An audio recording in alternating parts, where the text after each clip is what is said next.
बहुत पहले की बात है। एक गांव था, शांत, सुंदर और सच्चे लोगों का गांव। वहां एक लड़का रहता था जिसका नाम था सोनू। सोनू पढ़ाई लिखाई में तो ठीक था, लेकिन उसमें एक बुरी आदत थी, झूठ बोलना और दूसरों का फायदा उठाना। उसे शॉर्टकट से जल्दी अमीर बनने की चाह थी। उसके माँ बाप उसे समझाते, मगर वह उनकी एक न सुनता।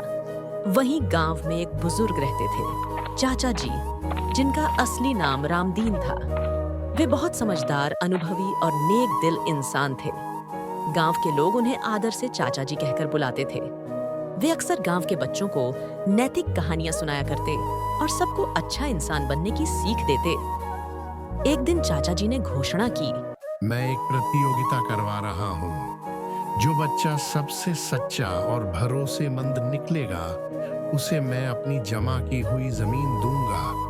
यह सुनते ही गांव के कई बच्चे उत्साहित हो गए। सोनू भी उस प्रतियोगिता में भाग लेने को तैयार हो गया, लेकिन उसके मन में ईमानदारी से जीतने की भावना नहीं थी, बल्कि धोखा देकर जमीन हथियाने की योजना बन रहा था। प्रतियोगिता के नियम थे।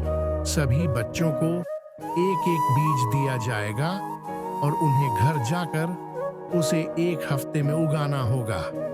फिर वे सब अपने उगाए हुए पौधे को मुझे लाकर दिखाएंगे।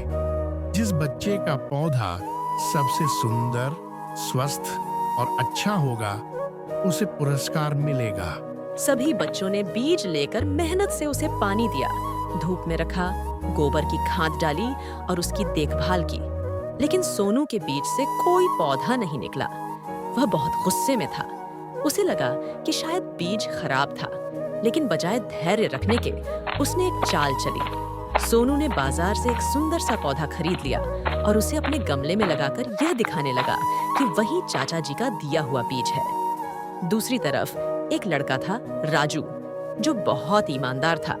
उसके बीज से भी कुछ नहीं उगा, लेकिन उसने वही खाली गमला लेकर चाचा जी के सामने पहुंचने की ठानी।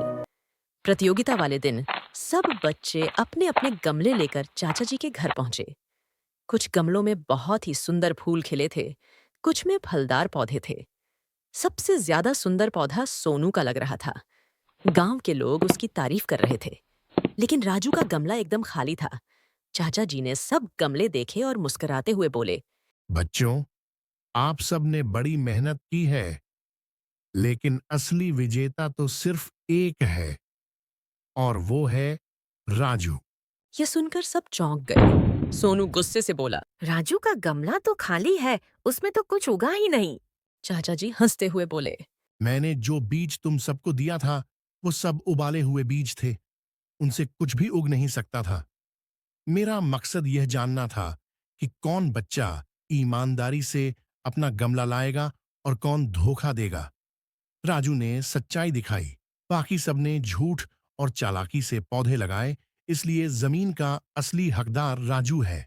पूरा गांव तालियों से गूंज उठा। सोनू का सिर शर्म से झुक गया। उसने पहली बार समझा कि झूठ और चालाकी से कुछ देर के लिए तो जीत मिल सकती है, लेकिन लंबे समय तक सम्मान और विश्वास नहीं मिलता। उस दिन के बाद सोनू ने अपने जीवन में झूठ बोलना छोड़ दिया और चाचा जी से मार्गदर्शन लेकर सच्चाई की राह पर चल पड़ा।